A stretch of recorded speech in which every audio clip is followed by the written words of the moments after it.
नमस्कार. तुम्ही जर प्रेग्नन्सी ट्राय करत असाल आणि तुम्हाला बाळ राहत नसेल तर हा व्हिडिओ आहे खास तुमच्यासाठी.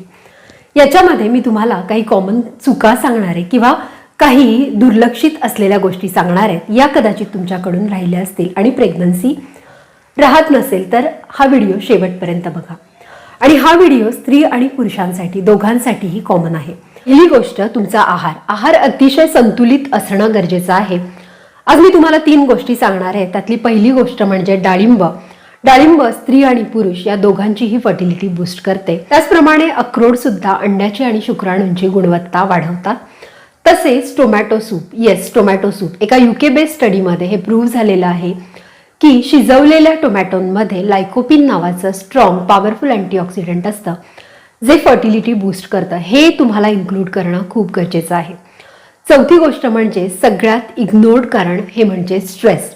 बऱ्याचदा ना कुठलंही रिझन आपल्याला माहीत नसतं तरीही प्रेग्नन्सी राहत नाही.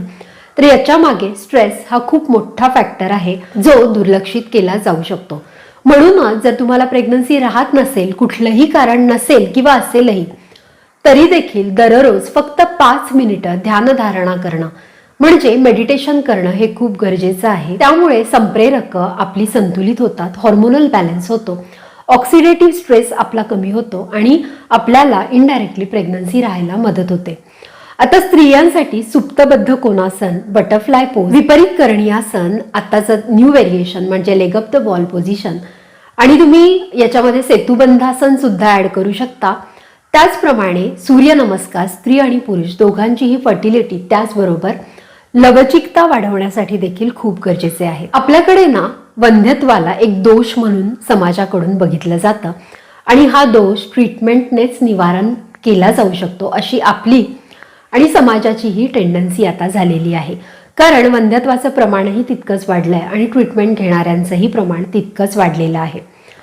आता आयुर्वेदामध्ये अशा काही वनौषधी आहेत ज्या आपली फर्टिलिटी बूस्ट करतं आणि म्हणूनच स्त्रियांसाठी शतावरी, चांगल्या गुणवत्तेची शतावरी ही दररोज 1 चमचा दुधामध्ये घेणं सर्वांगीण दृष्ट्या आपली रिप्रोडक्टिव्ह सिस्टमची हेल्थ वाढवणं म्हणजेच आपल्या प्रजनन संस्थेचं आरोग्य, आपली ओव्हरी, गर्भाशय, त्याचप्रमाणे गर्भनलिका या सगळ्याचं ओव्हरऑल आरोग्य वाढवण्यासाठी शतावरी आणि पुरुषांच्या बाबतीत अश्वगंधा याचं सेवन अतिशय महत्त्वाचं आहे. एका स्टडीप्रमाणे जी पुरुष अश्वगंधा घेतात, आता याचं प्रमाण तुम्ही तुमच्या तज्ज्ञांच्या सल्ल्याने, आयुर्वेदाचार्यांच्या सल्ल्याने घेऊ शकता. जी माणसं नियमित अश्वगंधाचं सेवन करतात त्यांच्यामध्ये शुक्राणूंची गुणवत्ता 12.5% वाढलेली आढळलेली आहे. तर शुक्राणूंची मोटिलिटी म्हणजे त्यांची अंड्यापर्यंत पोहोचण्याची क्षमता, त्याचप्रमाणे मॉर्फॉलॉजी शुक्राणूचं स्ट्रक्चर हे 21% वाढल्याचं, 21% याची गुणवत्ता वाढल्याचं आढळून आलेलं आहे. तसेच शरीरातल्या प्रक्रिया सुरळीत होण्यासाठी विटॅमिन डी खूप आवश्यक आहे. हे देखील खूप इग्नोर्ड आहे. बऱ्याचदा आपण सकाळी ऑफिसला जातो म्हणून ऊन खात नाही, तर दुपारी 3-4 वाजता ऑफिसमध्ये आतमध्ये आपण AC मध्ये बसलेलो असतो आणि म्हणूनच विटॅमिन डी मिळण्याची संधी आपल्याला मिळत नाही. बऱ्याच स्त्रिया घरात असूनही विटॅमिन डी घेत नाही, तर त्यांनी विटॅमिन डी योग्य प्रमाणात घेणं शरीराचे सर्व फंक्शन्स व्यवस्थित चालण्यासाठी गरजेचं आहे. म्हणून कोवळं ऊन देखील घ्या. या ज्या काही गोष्टी आहे या इग्नोर्ड असू शकतात, दुर्लक्षित असू शकतात.